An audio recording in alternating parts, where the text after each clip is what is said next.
This is a CC Radio podcast.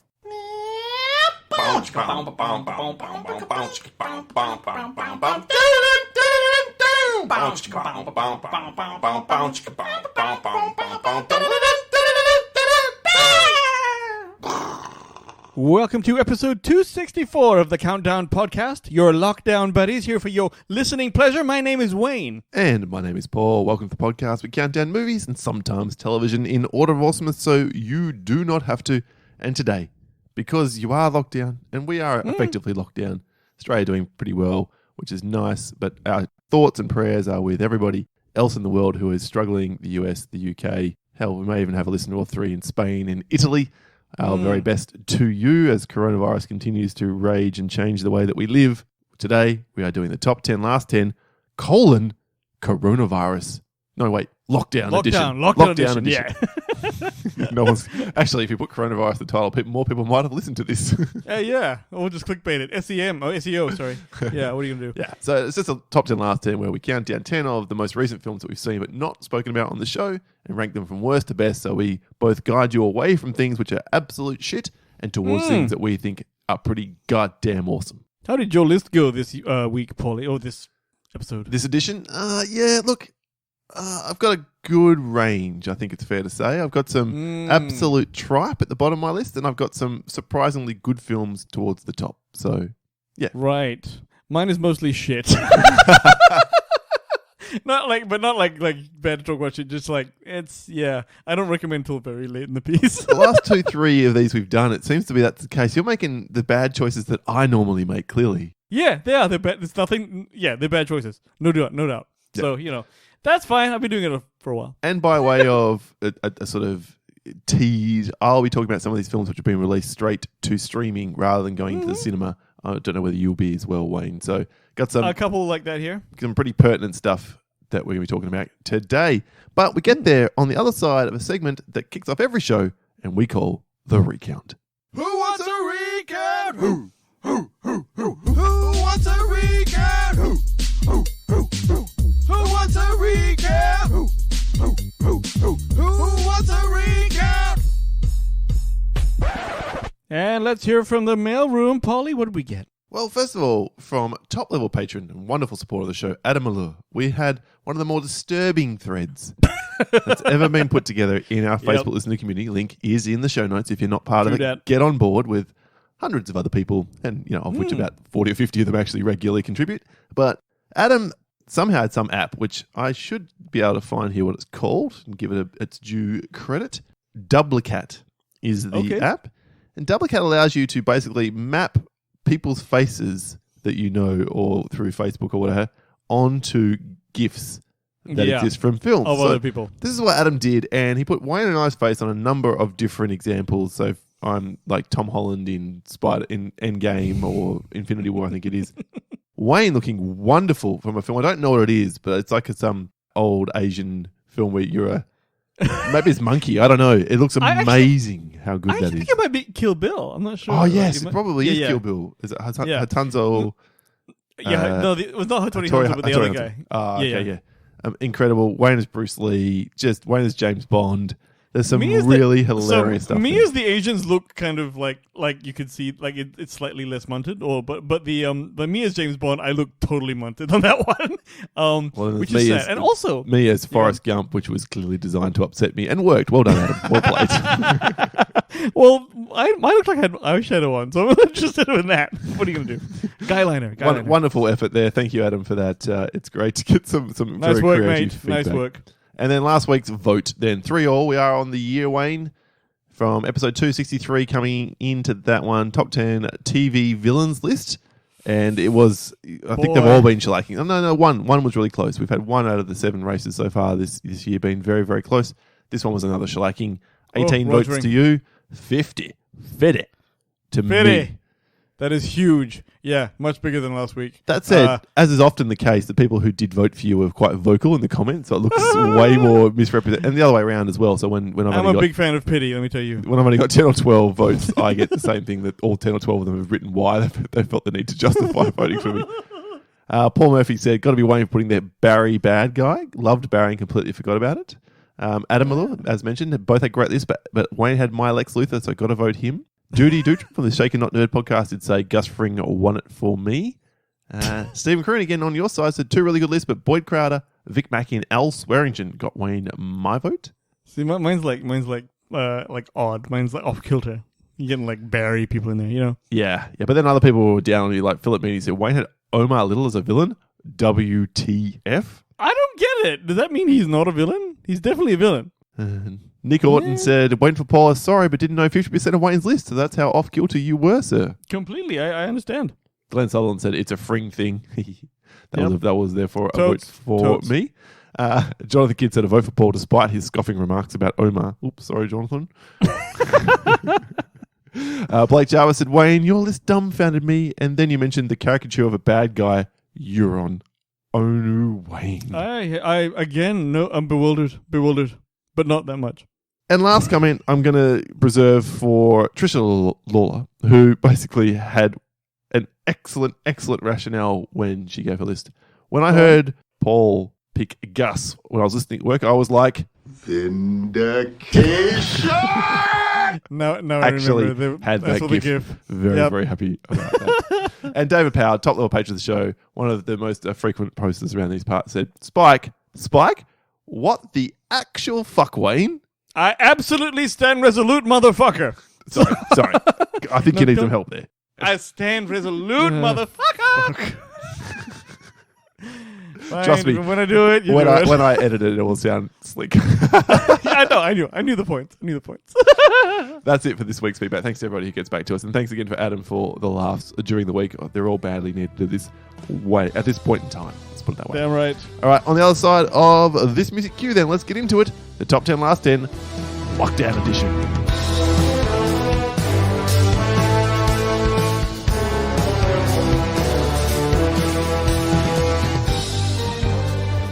The top 10 last 10 lockdown edition. Nice one. Is the subject of this week's countdown. We already know what that is. We'll let you know when we cross the divide between shit and good. Who wants to lead away, Wayne? I want you to lead away. I will lead away this week then. My number 10 is an absolute stinking pile of turd. It's so bad it offended me, and it pains me a little bit because it is a horror film. Shock. Huge shock. This is the remake / reboot / sort of sequel to The Grudge. Oh. That was released at the start of this year, and it was initially on our list of films to review, and then I saw the reviews come out, and I dumped it uber fast. It's directed by Nicholas Pesky, who is a bit of an indie darling for a couple of films that he's made, which were both fine films. This version of The Grudge, I can't quite decide what it is, because it can't decide what it wants to be. Wait a minute. Was the original one Sarah Michelle Gellar? That was the American remake of Ju-on the Grudge out of Japan. So this is a J-horror film. And it basically involves a house where a violent murder has taken place during the grip of rage becomes cursed. And if you walk into that house, the curse follows you until it kills you. Normally in the form of one of the ghosts of the people who were killed during said murders, if that makes any sense at all. I've encountered a fart like that. It has...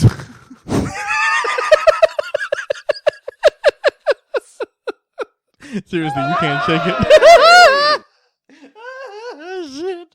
Okay. Oh, is that why you said this? All of your arguments are like my asshole, man. Oh, God.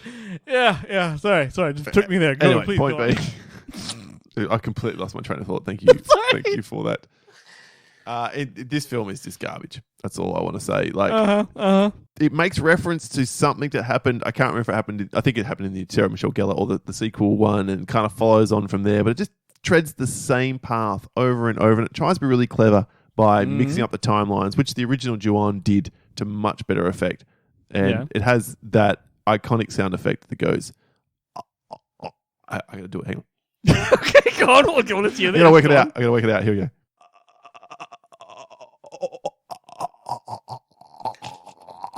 That just sounds like you sucking my dick. I'm not even doing it well. That's the worst part. That's what I said. I was going to cut that, but now I can't. It was too good a joke. Nice one. Well played, sir. It's a terrible, terrible film. It's not at all scary. It has a couple of nice shots, and that's all that elevates it. And there's one creepy scene in it that kind of made me go, okay, no, it's terrible. Fucking piece of shit. Sounds like Garbage. Paul won't be keeping a grudge. You know what I'm saying? Oh, no, Paul will be holding a grudge He'll be holding against it his whole fucking franchise. over the bin. Okay, that's Okay. my number 10, The Grudge. No problem. My number 10 was, okay, so I imagine Netflix is everyone's friend right about now, or your preferred streaming service, but in my case, it was Netflix I was watching, and I'm like, hey, there's a new Ben Affleck movie out. I like Ben Affleck. He was Batman. I'm going to watch this movie. What's it called? It's called The Last Thing He Wanted, and it's on Netflix now, okay? And it's sold as a Ben Affleck and Anne Hathaway film. Oh, God, this film's supposed to be garbage. Dude, you have no idea. First of all, Ben Affleck's in it for about 10 seconds, all right? Yeah, the story makes is sense. about... Yeah, well... It's about Elena McMahon, a reporter for the Washington Post, who quits a job covering the 1984 states, like it's obviously set in the 80s, presidential election to care for her dad after her mother's death. And in this weird turn of events, she inherits his position as an arms dealer for the U.S. government in Central America. Of course she does. Right. Now, that all sounds very, very interesting if you ask me, but bloody hell, it's not. This movie is full of, it's very tedious, just in general, but it has a lot of voiceovering. Some very dankly lit scenes and weird filters. Anne Hathaway is doing her best, but the writing is it's like slightly annoying. That's the type of bad it is. It's just a bit shit. So, but it's number 10, and it's only slightly annoying. And I don't believe No, for a the second whole. Anne That's just. Hathaway I'm is just doing talking her about. best. I'm She's just talking about the terrible. writing. You don't like Anne Hathaway? I fucking hate her. She's one of my most Why? hated actors. I don't know. Everything she Oh, I just think she's great. She's I don't know. She comes across as smarmy and better than everyone in every film that she picks to be in. Even the downtrodden ones, she's just like, I don't like her face. Dude, okay. Fair enough. Okay. Willem Dafoe is doing a pretty good job in his role, but again, the characters and the writing is just annoying. So it's like, at one stage I was like, I can't decide whether the writing or the directing sucks more. It is just pure ass because you don't know what's going on the whole time. And let me tell you this, people, it does have a titty bonus, but it is the most not enjoyable titty bonus you ever experienced. You know me. I'm not gonna see a pair shut of up. weighty breasts, and all logic flies out the window. I'm surprised that didn't elevate it to your number 3. Again, it is the least enjoyable titty bonus ever. If you've seen the film, you know what I mean, and I'm not going to say any more about it, but it's not anything you can actually sort of enjoy. So there you are. This movie is the worst thing I've seen in years. It's so bad. I was so bored. I actually almost shut it off. Worst thing you've seen in years. Hold on. So this is a contender for worst of 2020 then? Maybe if you're the type of people who listen to keep track of shit. Remember what I say? Yes, absolutely. You might think that. I don't know. But it's so inconsequentially like the thing is, it's not offensively bad like cats say. It's it's just bad. Cats may get that very strange kind of pass because it came out at the very arse end of 2019, so we didn't, you know what I mean? But if it was released January 1st here, you can lock it down now as the worst film of the year. That one's just like, it's like profoundly bad. Yeah. All right. It sounds terrible, and I was not moved to watch it after reading a couple of reviews, so I'm glad you have confirmed. My number 9 is a film I'm very sad. No, I'm not very sad. I'm just slightly miffed that it was so shit. It's one that's good for the kids, but if you are an adult, steer the fuck well clear. It's Trolls World Tour. What the fuck is this shit? What are you watching this shit for? Trolls World Tour? What is it about? I watched it with my daughter, and I guess she was engaged enough to want to finish it. Oh, wait, is that a kids' show? Yeah. Is that the Trolls with the hair? Yeah, the Trolls with the hair. I thought it was animated like some film, horror so movie. you'll never see Okay, it. fine. No, Trolls World Tour horror movie. I know. I'm like, what the fuck is he watching now? This motherfucker's watching a fucking World Tour horror movie? What? We had Troll, then we had Troll 2, which is one of the worst films of all time. Now we've had Troll 3, Trolls World Tour. That is Wayne's World. It makes complete sense that you would watch something called that. Just directed by someone named Walt Dawn. It stars all the people back from the first one, mostly anyway. No Russell Brand this time. People? But Anna Kendrick, Justin Timberlake, James Corden, Kelly Clarkson, Sam Rockwell gets a small bit in it as well. Mary J. Blige. Do they sing a lot? Yeah, fuck, do they sing a lot? Oh my god. Okay, now any of the songs good?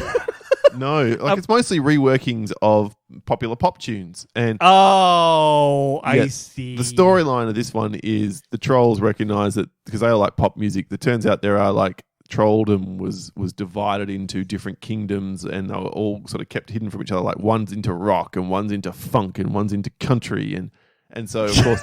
Okay, it's actually okay. The problem with the storyline's okay. the execution of it's terrible. The animation's okay as well. I think some of the animation is actually quite eye-catching and pretty good. But Justin Timberlake's character is completely sidelined in this film. He's barely rates a mention at all, really. It's all about Anna Kendrick and the leader of the rock group, because the rock ones are the villains in this film. They're trying to make everyone into liking rock. Well, rock is the devil, as you know. Well, I should have been totally behind this film because rock is the way, but it's fucking awful. It's not funny almost at all. I think I chuckled twice the entire film, whereas the first one, as painful as it was because it was very cutesy and very kid-focused, had some laughs. This one just falls flat in its face in that department. And so I really did not enjoy my time here at all. Let me ask you, did your daughter enjoy it? Let's put it this way. She's not asked to watch it again. There you she go. really likes something. She wants to watch it again immediately. So, yeah, I think she was about it, and I was less than that. This is a complete fail and one of the worst films I've seen in the last couple of months. All right. Nice one. Now, you're going to hear on my list a few obviously bad choices, okay? Like when I say this next one, you're going to go, why'd you watch that? Much like I just won't did to take Paul. a drink of my beer then until you've announced it. Okay, this is a movie called True Memoirs of an International Assassin. It is on Netflix, and it's... Do you know what I'm Is this talking one about? star Kevin James? Kevin James! You are a fucking moron. Here's what happened. I don't know if it autoplayed. I don't know what happened. But I was looking at James Bond movies, and that one came up, and I'm like, you know what? Why not? What are you, a fucking moron? Here's why not. Here's why not, yeah. Yeah. So it basically, Kevin James is this like would-be author. He works in an office, but he wants to be an author, and he writes these fucking spy novels where the fictional character is actually him, and he does all this spy shit like capping people and saving women and stuff like that. Now, I'll tell you this, okay? It actually does not skimp on the violence. For a movie like this, it's like, bang, bang, bang. Oh, that's kind of harsh, okay? What? No. That's right. It's actually there. Now, I'm not... First of all, it's number 9, so I'm clearly not recommending it, and I'm not saying go watch this, but I will tell you this. It looks and feels like a real movie. It does not feel like an Adam Sandler and Whoa, hold on. That's right. It's not like Ridiculous Six or The Do-Over or any of those Netflix Sandler movies, right? Which is this the same, but this is actually... The script is more complex than it needs to be. Like, it's surprisingly plot-driven. I'm not saying it's good. It's never eye-rollingly funny or blatantly... You know, it's just okay for what it is. But, still don't watch it. But if it's okay for what it is, that means everything above this is better than okay. But you said it's way late till you recommend. No, because I still didn't like it. I still didn't enjoy or was I happy with my time there. It was just not as bad as that you would expect. Basically, it's an Adam Sandler movie without Adam Sandler in it, but it's not that. It's better than that, but it's still shit. Okay. All right, yeah.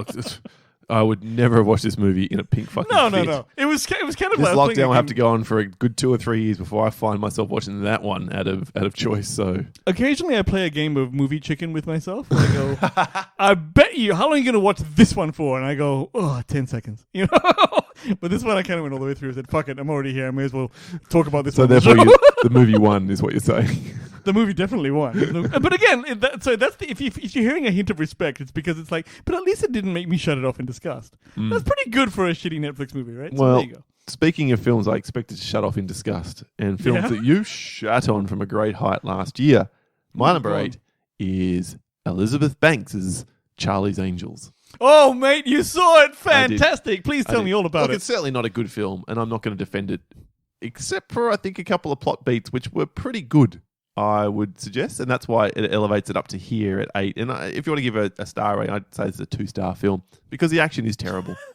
Really badly shot. Yeah.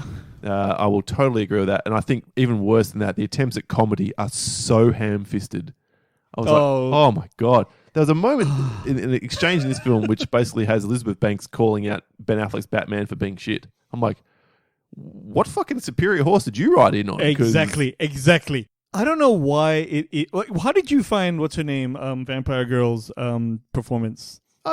Kristen Stewart, she's fine. Kristen Stewart. All the girls are fine. She's actually fine. They are fine. It's the movie that's shit. Yeah, the movie they're in is weird and tonally sort of all over the shop, and it's very, very girl power, which I want to totally acknowledge as not being clearly I'm not the target audience. I think you said that at the time as well. Yeah, same. But thing. I don't think it's as bad as the critics said. I honestly don't. I think it's really, really average, and the comedy failings and the action shooting drops it low. But I don't think it's reprehensible, almost like you said, and a lot of critics have said too. Did you notice the scene where the Charlie's Angels walk into a really elaborate nightclub? Yeah. And then they all start dancing like with everyone else. As That's in, like right. You mentioned that. Yeah. I'll be 100%. I was doing something else at the same time. I was finishing Of a course puzzle. you were. Well, you were not I giving was us finishing a your puzzle. I was attention. watching, doing something. So maybe I did miss that moment. Okay, so what they walk in and they just start dancing in unison with I remember you saying people. that actually. Yeah, and there's nothing. That's the end of the scene. It's like, wait, what was that? It was just shit like that happens in it. That's not as bad as so. But when it did Elizabeth catch me Banks- unawares with a plot development that did shock me that it caught me unawares, if I can put it that way. So Yes, I know exactly what you're talking about, and frankly, that wasn't bad. That was, if there's anything good about this movie, it's that and that character. So there you go. yeah. So, but it's not good, and I'm certainly not recommending it. I'm just saying it's not as bad as a lot of people have said. So that's why it's number 8 for me, Charlie's Angels. Nice. Okay, well, my number 8 is a movie you have previously talked about, and I chose to give a go to. Jumanji: The Next Level. This film is fine, you asshat. I know! You thought it was fine! All right, people. So I remember what you said about the movie, and you said, because you usually hate Kevin Hart, and now you said was good in Kevin this Hart movie. was good in this because he was doing I did Danny Glover. acknowledge. Right? And then The Rock is doing Danny DeVito. And so, he's terrible. And I thought he was fine. He was as good as Kevin Hart's Danny Glover. Stop it. Come on, he was moving the way because here's the problem with the movie, right? I thought The Rock and Kevin Hart were doing such good jobs of emulating the two lead actors that it annoyed the shit out of me. Because one, Danny DeVito, I like his work, but he's a disgusting little man. It's not But you necessarily can't, if a film's doing a good job of it, you can't mark it down for that. not if the effect of it is not what they were going for. You know what I mean? Like it may be. I done with- concede your point there. Yeah. If it didn't work that way for you, whereas it did for me, Exactly. Kevin Hart, But like- Danny Glover, perfect. That was good. Now, here's the thing. Danny Glover, here's the thing I can't stand in the world is slow talking. People who talk really, really Whoa, slow. hang on a sec. Whoa. Hang on. What the hell are you? No! Oh my God. Are so you do saying, the Wayne? sound, then you play the sound. I should have played what you just said here. No, Dickface, you should never have done that. Are you trying to tell me that you, of all people, doesn't like people talking like So wait a this? minute. I don't know what you're doing here, if you're giving me shit about it or whatever. But yes, if you're calling me an impatient prick, I most definitely am. I'm also saying you talk really fast. And I can talk fast, but you talk me under the table, motherfucker. I talk loud and fast, and it doesn't necessarily make sense. But hey, as a result, probably that's it. So Danny, Glover doing the stuff gave me the shits a bit. They joke about it, but that's what it is. Also, this shit is 2 hours long. It's 2 hours. It's almost 2 hours long. Like that's a long time. What for this shit, ifs? man. Every film's fucking 2 hours long that comes to the cinemas these days. I didn't mind a bit of Karen Gillan. Didn't mind. It was just an odd sort of. I mean, it's a cash grab. I don't mind that either. It just thought to myself, this wasn't for me. But I think you defended it to validate. I gave it 3 previous- stars. What A, what would you score it? And B, when you say you didn't mind a bit of Karen Gillan, what didn't you mind about her? Fuck off, and all right? You know me. I see a pair of up, you fucking wavy asshole. breasts, You're just and all fucking logic engineering flies shit. out the window. Fucker. What the fuck? Fuck ass bitch. Okay, now we're not talking about this anymore. I don't want you crowbarring any more bullshit in here. Sorry, I think we broke That's each all other right, from over that's there. What would you give it? What would you give it as a score? 'Cause you're It's not recommending it. Yeah, 55. Oh, well, I gave it 62, so it's not that far difference, but yeah, for me that's a but for recommend. me- Yeah. Yeah, not for me. Okay. All right, fair So- enough. My number 7 is a film which had to be reviewed, and I'm a little bit heavy on horror films. Shut up, Wayne. There's a shock. Go on. this particular episode.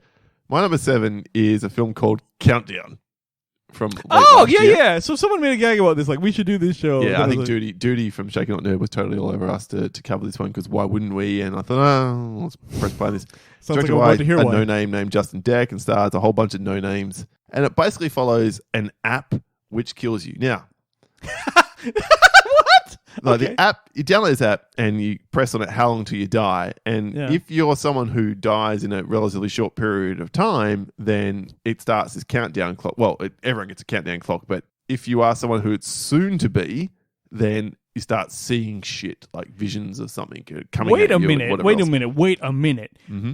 I remember you wrote a short Ha! story You are that the was a best lot co-host. like. I take everything I've ever said about you, ever. Now, you may not believe this at home, ladies and gentlemen, but I did not prompt Wayne at all on that. No, you And didn't. he's just got a pass for the last 12 episodes, all the stupid shit he's done on that basis alone. So I remember the name of the story. It was called Death Day. it was called Death It was, Day. doesn't Well- it? Right? well played, Paul yeah, wrote, so- and I read the whole thing. He hand wrote it as well. All right? I handwrote it, then I typed it out after because that's how long ago I wrote. I wrote a story about a computer program which predicted your death. This film owes a debt of gratitude to my story. Is that And I will guarantee you this: my story was fucking better, if only Really? because it takes about 5 minutes to read and doesn't run for 90 minutes. So did this thing kind of go that way? Very similar. Very. I even similar. remember the end of your story. I remember Yeah. the end. So mine. It was obviously supernatural. In my story, the the protagonist lives past his projected death date by a second or two, and then the computer program back on his computer computes an error and says apologies for the error, and then shows the actual death date, which I That's thought was right. pretty damn. No, fucking good. it's. I remember going, oh wow, so does that mean the computer killed him? And you said that's the fucking thing that you got to ask. I'm Yeah, like, so well we're gonna done. work it out from there. Nice yeah. one, nice one. And is this one like anywhere near that clever? In fact, it's so fucking dumb, this movie. There's a moment where they work out that, by talking to some expert fucking occultist, if you stay within this circle that I draw on the ground, then you'll be safe, right? It can't get you. Okay. It will try and lure you out, the movie has established. And so we see a character get lured out despite What? the fact it fucking knows what is going to Yeah, happen. I'm like, that's stupid. it wouldn't matter if the person, I don't know, it wouldn't matter if Catherine Trammell was standing outside a circle, basically uncrossing and crossing her legs again. Hey, Paul, could you help me with this? Yeah, if I knew that this supernatural thing was going to kill me if I stepped outside, I wouldn't step outside the circle. How fucking dumb are movie characters? In the movie, is the app doing the thing by the luring, or is it supernatural? I think the implication of the movie is the app is not just reading the play. The app is now you're unlucky. Bam, I'm going to kill you. And so this demon, which is using the app to get to people, then starts trying to kill people. So we've got ghost coders and developers now. pretty much. Okay, there's a Silicon Valley of Yeah. fucking it's demons. dumb as fuck. And probably only gets to number 7 on my list because A, it's called Countdown, and B, it ripped off my story. So there you go. Ah, okay. Well, speaking of entrepreneurs that do shit with blood, yeah, it's another one. My number 7 is a documentary called The Inventor, Out for Blood. Have you ever heard of a company called Theranos, Paul? No. Oh, man. This is huge. Now, I heard about this all before this documentary, and it's very interesting. Okay. Basically, there was a CEO named Elizabeth Holmes, and she started a company called Theranos, which promised to deliver like a product that can test a few drops of your blood in a tiny vial for like $20. And you I have read something about this somewhere. yeah, and you can get any number of, like, it can basically, you send it to them and they tell you, they diagnose everything about you, and the idea is that you get a running score of your health because you do it regularly instead of just whenever you go to the doctor. This company, great idea, and that's what the whole world thought, so they floated the company and it became a $10 billion company, all right? Half of those shares were owned by Elizabeth Holmes, which is she's a 25-year-old CEO, I guess, like entrepreneurs, and what's weird about this show? First of all, she was lying about the whole thing. She said that, it could do this, it couldn't do it. They kept on doing things. She started bloody well. She was interviewed by Bill Clinton and fucking all these people. Like, she got this massive profile, and she couldn't stop lying. And she just kept on saying, nope, it's fine, it works, it doesn't work, and the whole company knew it, right? Anyway, what's interesting about this woman is she is so weird. The first time you look at her, she's like blonde hair, and like you might think, oh, she's cute or whatever. The second she opens her mouth, I see a knew pair you'd do of that. I knew you fucking weedy do that. breasts, and all logic flies out the window. Well, no, not really, because the second she opens her mouth, right, you notice she speaks in a almost comically baritone voice where you're like, she talks like this. And it's like, whoa, what's that? Also, she wears turtlenecks like Steve Jobs because she totally idolizes him, and I think she may have like made her voice like him a bit. Okay, that's weird. It's really weird, and it's the downfall of that whole thing. Very interesting show. The only issue with the actual documentary itself is the guy could not secure an interview with her. He's always doing interviews, like past interviews, showing her stuff and then that sort of thing. Okay, so she never got on to defend herself. She never got on to defend herself, but I think I read somewhere that she was taken down or had multiple suits against her. Yeah, she's still fighting him. She's still fighting him. So yeah, but yeah, there you go. Interesting show. The Inventor, Out for Blood. So have we now crossed into recommend? Nope. Because why? Because they didn't get an interview with her. It sounds like you're talking about it positively. Yeah, right. I do recommend this one. If you like this type of thing, you do. Oh, fair enough. Yep. My number 6 is also where I start to recommend, because my number 6 is the second to last film I saw in the cinema, courtesy of an advanced screening, thanks to Natasha Louise. Nice. Onward, directed by Dan Scanlon.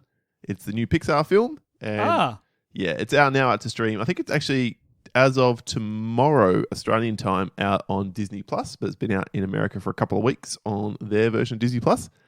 What's it about? It's mid-tier. It's mid-tier Pixar. That's probably the best way to describe it. In this particular world, it's kind of like a world that has evolved from D&D world or fantasy world into current times, but magic has been lost.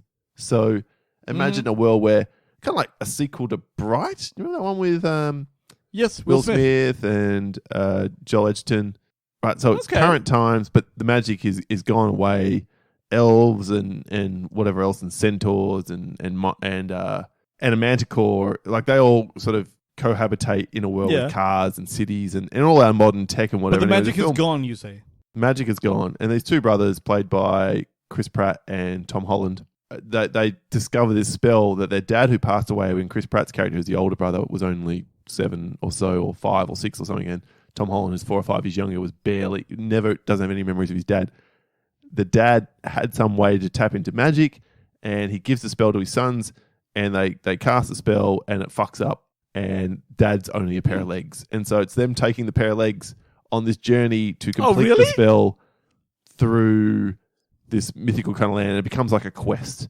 And it's clever, but it takes a long time to set up its world. And it does eventually become Pixar emotional, but it takes a long time to get there. The last act of this movie is fantastic. The first act is really, really dry and boring. So it's kind of, just got to hang in there with the film. The longer it goes, the better it gets. It ends up being a recommend for me, but you might be 20 minutes or 30 minutes in this film just going, oh my God, especially as an old AD&D nerd like me. Yeah. Even I had trouble. I would think, exactly. Even I had trouble till halfway through the film to really get on board with it. So there you go. And did you watch it with your kid? Yeah. I watched it with the kid and one of her friends and her friend's dad, and everyone came out of there going, yeah, pretty good. No one came out of there raving about it. And again, my daughter hasn't said, can I watch that one again? So yeah, that's fine. It's absolutely worth she a hung watch. in there. That's something. Yeah. All right. Well done. My number 6 is also a documentary. I seem to be doing that a bit here, but this is my 2. This is a well-known documentary called The Great Hack. And not to get too entrepreneur-y, Facebooky on you, but this is a show that will probably, if you're ever thinking about deleting your Facebook account, this will be the reason that you pull the trigger, because it's a comprehensive doc on the Cambridge Analytica scandal, in which like the slimy British consulting firm mined behavioral information from like millions of users to create targeted political ads and basically made Brexit happen by hitting that. And they prove kind of how they did that and how it was illegal. And what it's really kind of asking you is, first of all, it makes the American political talks about that. Yep. And basically how this that company has now been decimated, like because the Congress shut them down, all sorts of shit happened. But it is well made. It is a bit like Minority Report with a lot of like, like sort of like visuals and lots of like panels on the screen and that kind of thing. But it's quite effectively put together. But it does make you sort of understand that you can't avoid digital, and it kind of basically the question it sort of asks you is psychographic tools, are they a weapon? And that's what people are doing here. They've now actually harnessed the social media sort of landscape to actually be able to target people who are going to think a certain way and turn them onto your way of thinking, make them vote a certain way. So it's really kind of, it was cool. It was cool, I must think. So, but yeah, do you actually put a webcam cover on your laptop, Paul? I don't, but I only ever use my laptop when I'm working, so I'm not doing anything wrong. What if like it's open and you have multiple screens like me, and then like you're jerking off, and then someone turns to my laptop is only for work. Could I be any more clear than that? But it could be open in the room and you put it aside while you do something else. The cam you're looking at me through now, I unplug the moment that we stop recording, okay? But that's it. What about your phone, Paul? What about your I phone? don't masturbate with my phone, You're Wayne. I mean, that's really about masturbation in general. But what I'm saying is, I do use webcam covers. Okay, sure. I saw Snowden. I know what's up. If you I know want it's to cracking. access my phone right now, you'll see a really great shot of a cord in the corner of said screen, and then my ceiling, because that's what it does. It points straight up in the wall. How about your iPad, Paul? I bet your iPad's facing you right now. It is again. Oh! If you want a shot of my chest, look at it. It's Hey, magnificent. who doesn't, motherfucker? I'm wearing All long right. sleeves today for the first time, so you can't tell just how, or you can't tell as unbuff as I Gun am. show ain't on today. All right. We have turned the corner, by the way. It's gotten coolish here in Perth finally, so long sleeves it is. Here we go. All right. all right, that was it. That was It it. sounds very interesting. Sounds like a good documentary, and obviously you are if also you're recommending digging this it then. stuff, I do recommend that. Yes. Okay, nice. My number 5, clearly also recommend because I am past that point, is Netflix's new Spanish, I don't know what to call it, thriller, horror, drama, The Platform. Have you heard of it, Wayne? I've not heard of this. Go on. It's directed by Galda Gatzalo Urrutia. There you go for Well, you, Dan and Caleb nice from Netflix's one. World Podcast. Or if you prefer The Platform in Spanish, it's El Hoyo. I do prefer. Go on. And this is a film which is basically an allegory for trickle-down economics. So, in this film, there is a prison of some description, which is however many levels deep, no one knows. And this beautiful, sumptuous feast is placed on this platform in the middle of the cell, at level 0, call it that, and then drops down to level 1. And the people on level 1, 2 people per level, get to have their fill for however many minutes it is. I can't remember if it's 5 minutes or whatever. And then it drops down to level 2, and drops down to level 3. And drops down and drops down and drops down and drops down. So there is a hole in the middle of this cell, and you can see down, straight down to basically hell. And all the people further and further down. So it follows this guy who volunteers to go in and be part of this. I don't know, it's never really made clear whether it really is a prison or an experiment or whatever, because he wants to get some kind of fucking diploma, which is absolutely fucking ridiculous. Dude, this sounds weird. Yeah, after 1 month, you're moved from your area randomly into a different level. So he volunteers for 6 months, and it follows his journey through here. And it is weird.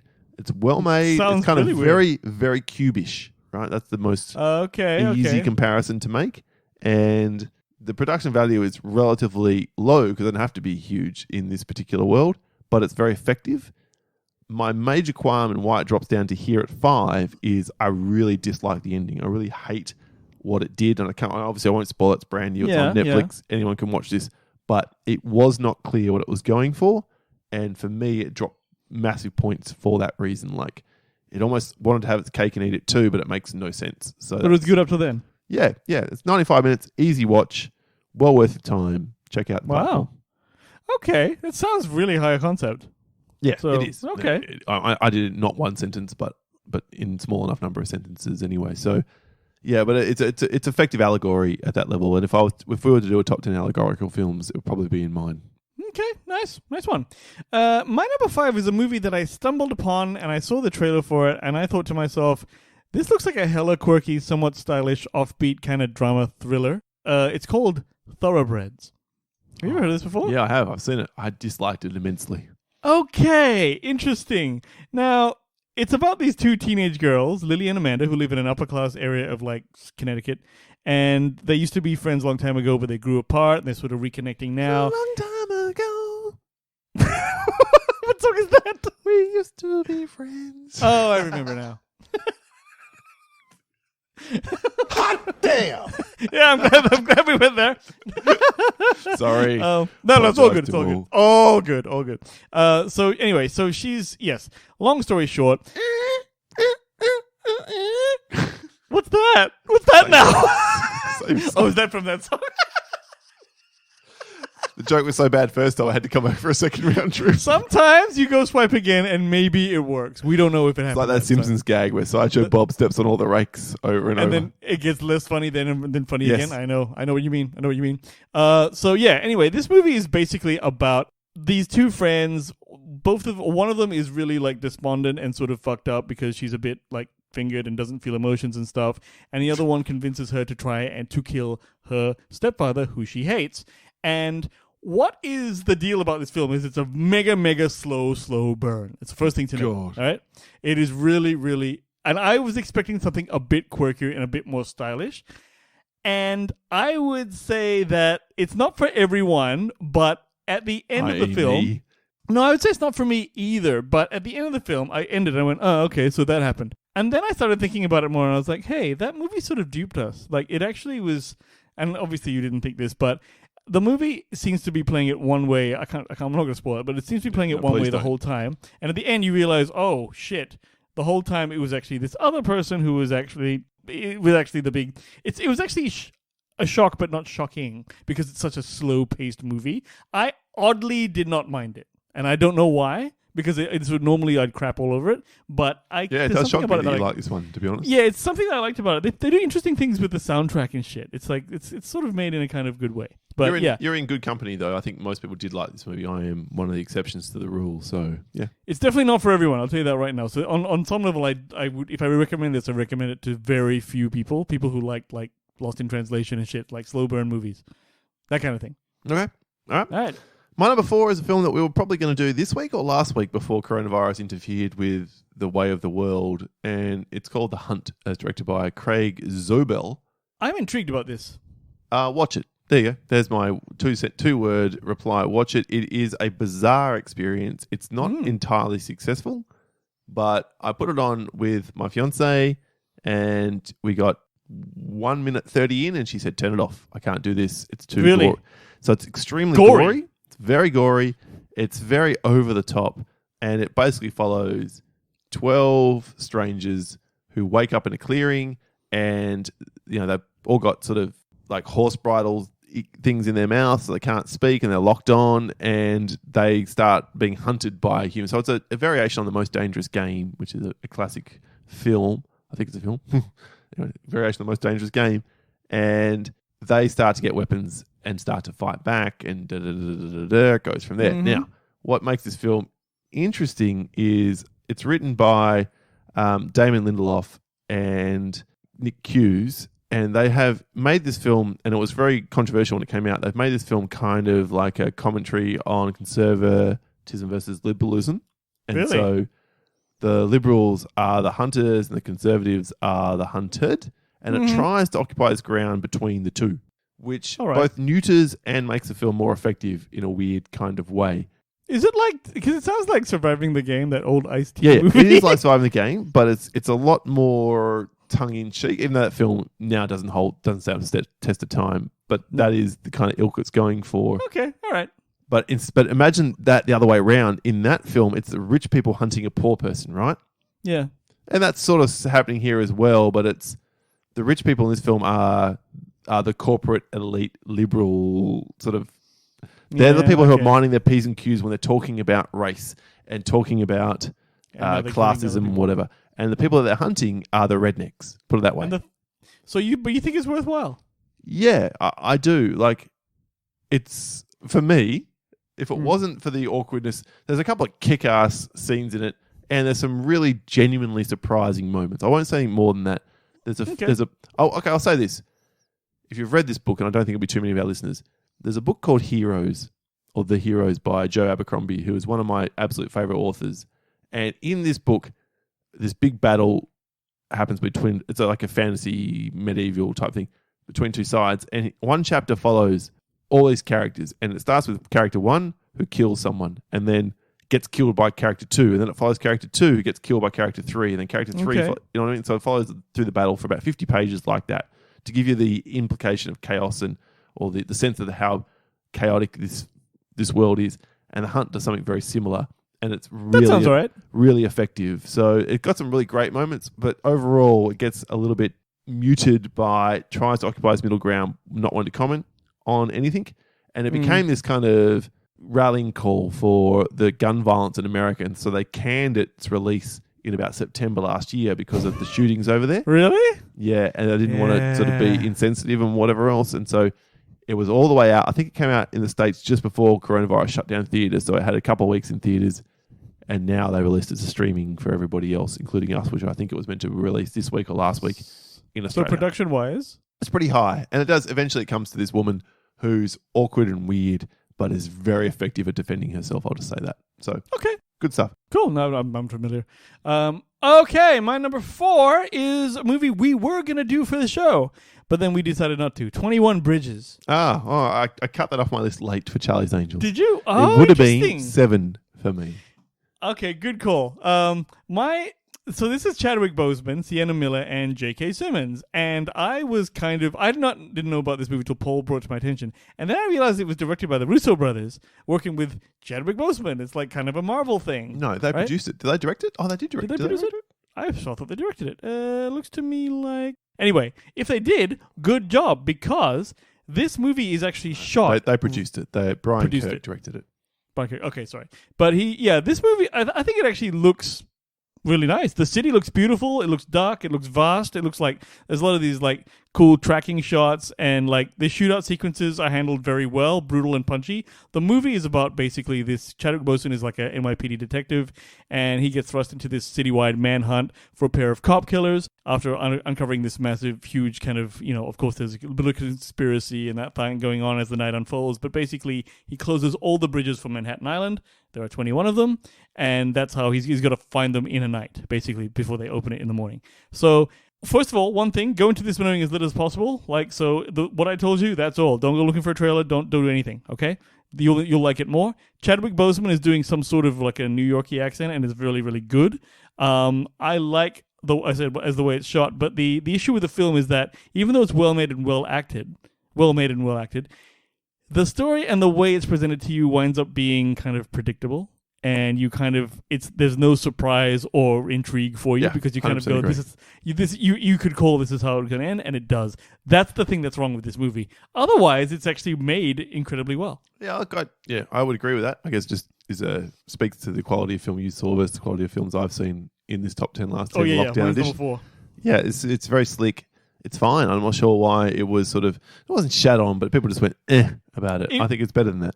Because you hear Marvel names and you expect Marvel satisfaction. That's what it is. I don't know. Yeah, like I said, though, I think you thought Russo's directed it and they didn't. So yeah, maybe that produced it inflated your opinion a touch. Maybe. But okay. So there we are. It would have been right beneath Onward for me had I been ranking it in my list. My number 3 is one of the oldest films we've ever talked about on the show. It's from 1949. It's White Heat, as directed by Raoul Walsh, and it stars James Cagney and Virginia Mayo and Edmund O'Brien. Have you ever heard of White Heat, Wayne? Wasn't that your nickname in high school? I'm sorry. No, Time for the next level. Forced laughing. There's no forced laughing there, my friend. That is pure gold. Unlike your shitty sound drop. No, this is a film. Sorry, I've not heard of White Heat. White Heat, was in the IMDb top 250. I'm not sure it still is. It's right. You said James Cagney, so obviously it's a classic. Yeah, exactly. And basically, he's the criminal. He's this psychopathic criminal who kills people while he's robbing trains and shit like that, and eventually gets caught and sent to prison. And an undercover police officer is put in there to become friends with him to find out where he's put the money, so to speak. And the film goes from there. And Virginia Mayo is his wife, the criminal's wife, who wants out from their relationship and is sort of trying to cozy up, so to speak, to one of his colleagues or confederates. And there's a lot of shit. And then there's mum shit going on as well because he's really close with his mum, and his mum is like the planner in the gang and all that kind of stuff. It's pretty cool for a 1949 film, but I have this real soft spot for prison films. I really do.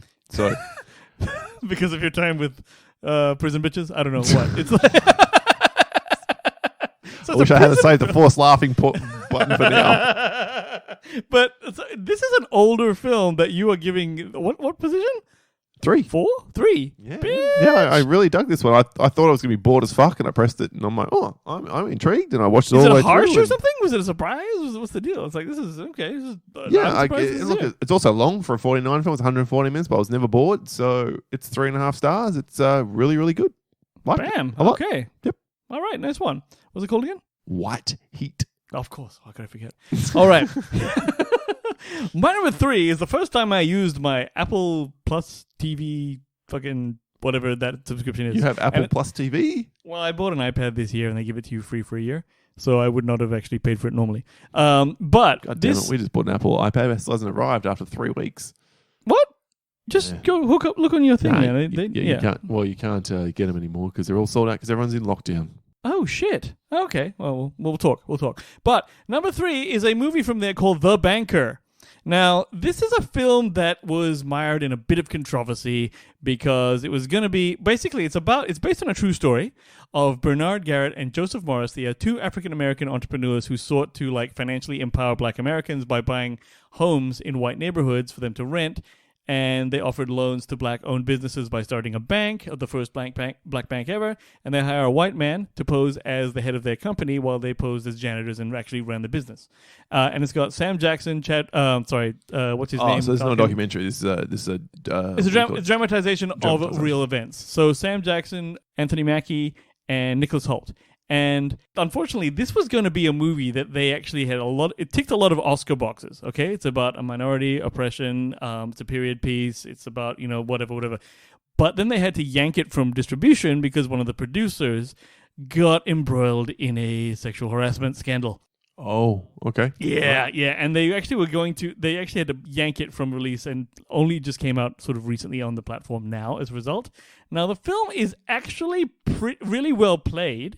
And really, all the performances are excellent. Anthony Mackie, I used to not really think he was a good actor because I've heard he's a bit of a dick. But he actually does quite well here. And he actually is a good actor. And he makes for a believable everyman. But the problem is, it's actually a bit of a patchy show. It's everything, the production-wise looks great. The city looks great. The time looks great. But it doesn't grab you all the way to the end.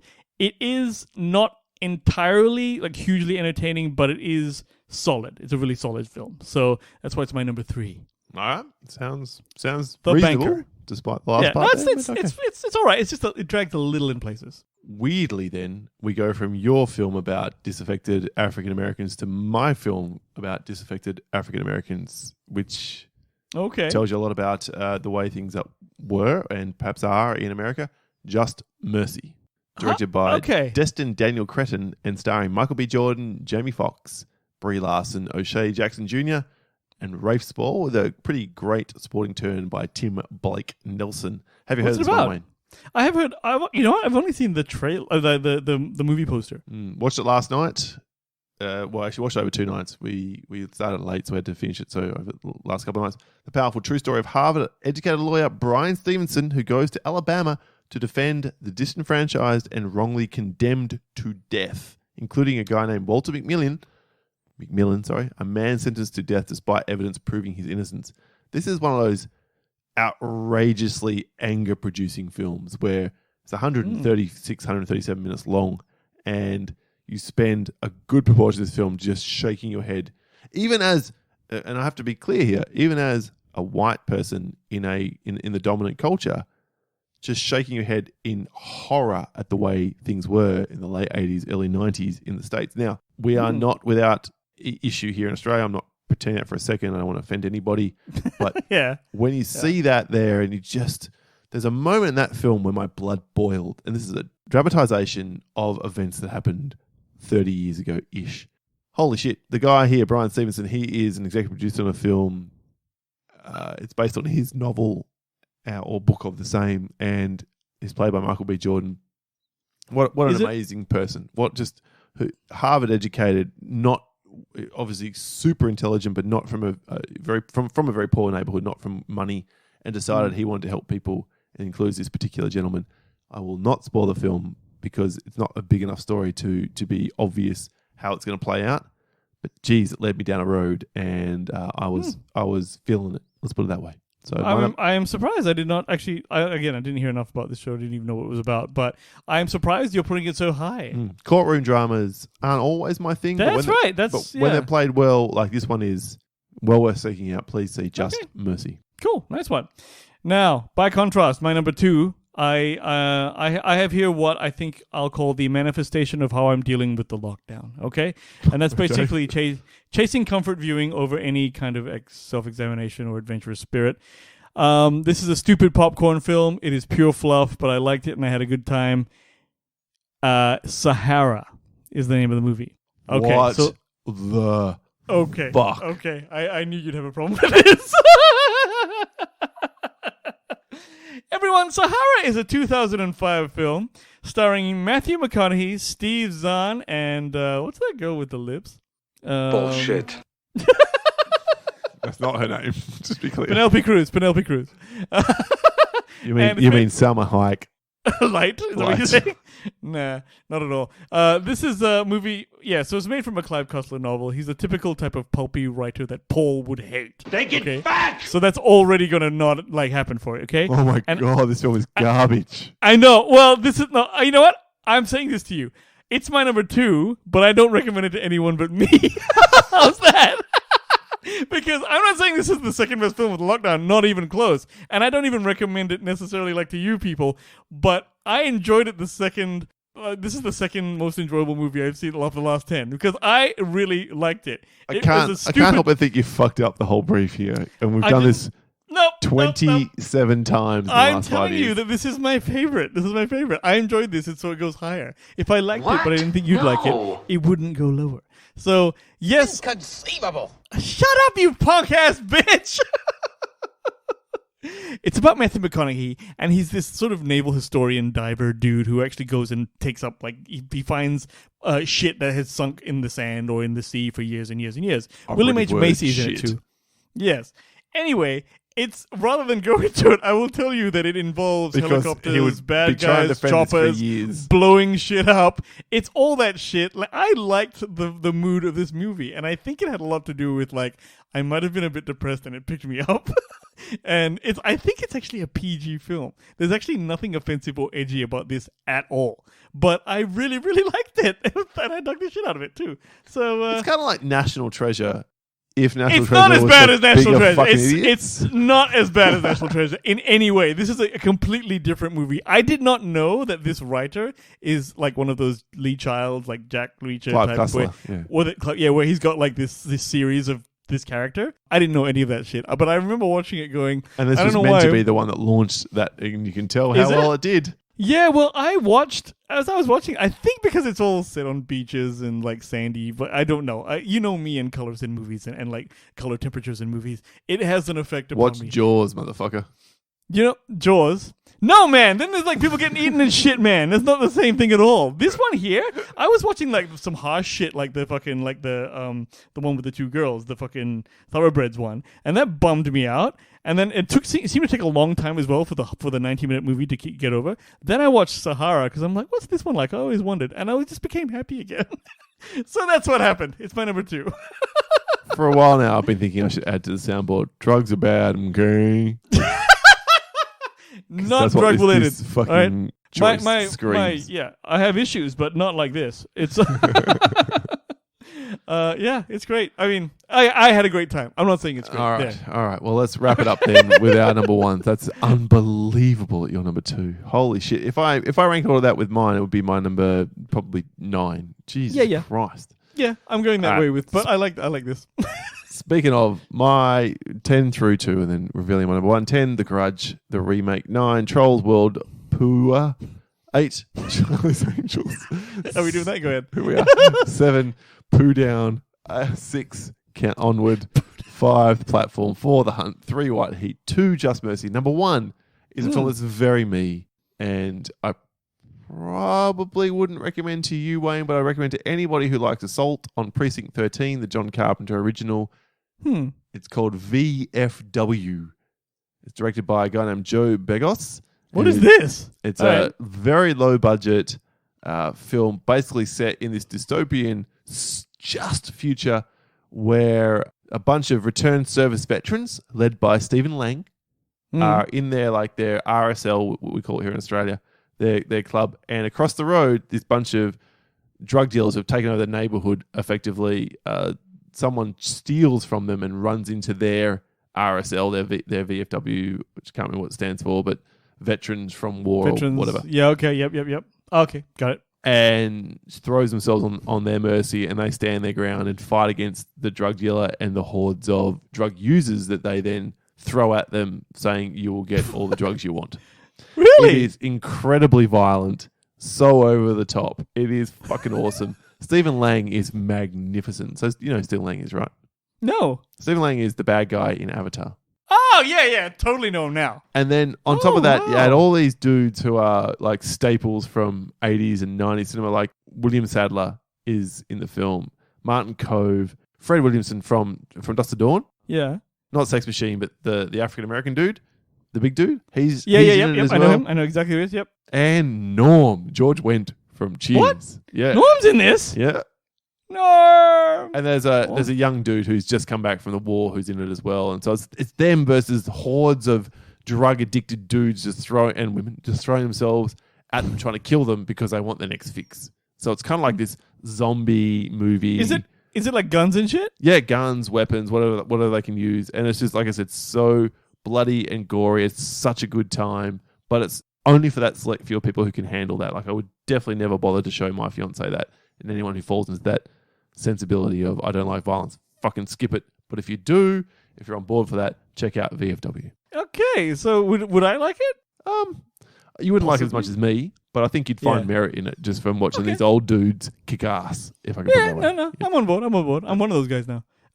We are. So yeah. we are. Okay, my 10 to 1 was 10 was The Last Thing You Wanted, which was also the last thing I wanted. Number 9 was enough of those. 9 was True Memoirs of an International. Number 8 was Jumanji, the next shit. Number 7, The Inventor, Out for Blood. 6, The Great Hack. 5, Thoroughbreds. 4, 21 Bridges. 3, The Banker. Number 2, Sahara. Unbelievable. And my number 1 is a Daniel Radcliffe joint called Guns Akimbo. Oh, okay. It's on my watch list. Haven't seen it yet. Oh, dude. So, guys, Guns Akimbo is about Miles, Daniel Radcliffe, a video game developer and internet troll who is hunted down by an organization called Schism.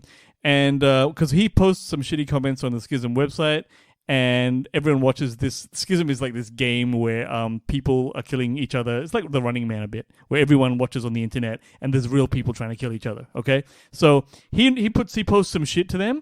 They find him, knock him out, and attach 2 guns to his hands with bolts. So when he wakes up, all he has is these gun hands. All right, and he now has to go up against Nyx, who is a female killer. She's at the top of her game. She is also Samara Weaving from frickin' Oh, yeah. Yep. Yeah, and I didn't recognize her until like 3 scenes in. Oh shit, look at that. Anyway, this movie here is insane, man. I think it's a Kiwi production, just from what I've seen. Right, I had no and idea. first of all, I really dig that Radcliffe does shit like this. He's like Swiss Army Man, and I was like, he's totally shaken off the Harry Potter thing. He's been doing it for years. Okay, Sure. So I like him. All right, the concept Kind to of me. reminds me of a younger Elijah Wood. Good point. Yes, but bigger. Like this guy there's an actor called. Do you know who Ned Dennehy is? Nope. Okay, he's the bad guy named Richter, and the only problem with this movie, first of all, it's great. The action is really, really well done. Is he any relation to the King of B? I was just thinking that Who this second. very You know what? sadly passed away this week. I know. Brian Dennehy. Yep. Looking at his face, you've definitely seen him before. He actually looks like an old director I had. But they're definitely both older white men. But the movie itself is pure action heaviness, and it's because it's rough. Like the special effects they're not ropey insofar as they tried to do something and failed. They're just sort of cheaper special effects, and you would think that would hurt it, but for some reason, because of the way the movie is, it's already rough, so you don't mind. It's clearly a lower production budget type movie, but it is really very good. Like I really liked it. It's not going to teach you anything about life. But what's impressive about it is the action. Wayne? Yes, Yeah. it is consistent. It is consistent in its action and its like entertainment, I guess. So I say this is the shit. This is like the best movie I've seen in lockdown. All right, there we are. That's the end of the top 10 last 10 lockdown edition. Obviously, we don't do honorable mentions, but I'll be checking that one out for sure. Maybe you Guns Akimbo will as well. And it doesn't sound like, to be honest, Guns Akimbo and VFW are that far apart in terms of It doesn't a bit. what we are checking out and recommending at this Yeah. point in There you time. go. Mindless action and fun. Yeah, exactly. And in the case of VFW, gore. So Gore. There you go. Bit of gore going on here too. All right. Well, what about you? That's our list. What have you been watching during lockdown? We find out in a segment that we call the Pop 10. Talk about. Pop 10. Talk about. Pop 10.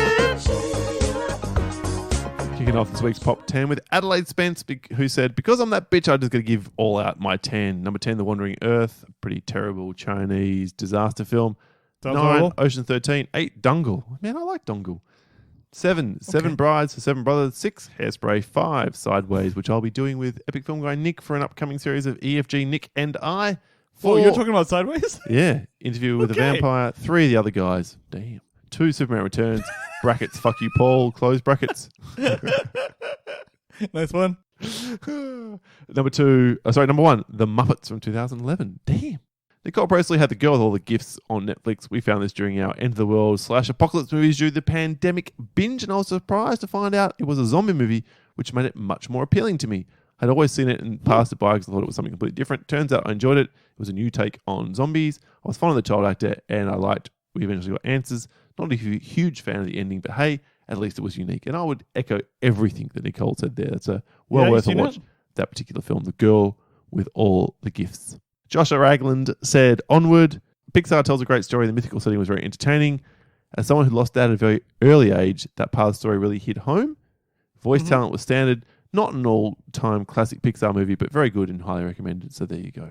Okay, on Paul's list too. Good. Yep. Jon Snow, i.e. Julio from The Contrarian, said, Weekend at Bernie's holds up. You know what? I don't doubt it. Andrew McCarthy did some good work. Yeah. Hendo from the Movie Journey podcast said the rhythm section 1.5 out of 5. Oh, I almost watched that one. I So want to shit, see. eh? I wanted to see this, less so now, because incoherent and boring with so many instances where the movie is begging you to stretch your believability to the point where it snaps. Lively is good in her role, but everything else around her is just nothing. The movie could have been under 90 minutes, and if you take out all the long pauses and staring, hard pass. Damn. Speaking of damn, Dan Brennick from the... Dan Brennick? Damn, Brennick. Damn Brennick. That's your new name, Dan. True Lies. It's funny, but it's super 90s, and I'm not one who's seen it before, so there's no nostalgia to hold my hand on as it went. Oh, wow. Okay. Hurtful. Billy Dunham said, guess I'm also that bitch, and here's his, from the We Watch Think podcast, and here's his top 10. What Lies Beneath? Trolls. Basketball. Onward. Downhill. 10 Things I Hate About You. Number 4, Impractical Jokers, the movie. Number 3, Not Another Teen Movie. Number 2, Ex Machina. And number 1, Throne of Blood, the Akira Kurosawa film. And they're all 6 out of 10 or more. So Billy is clearly better at life choices than you all and kinds I. of ways.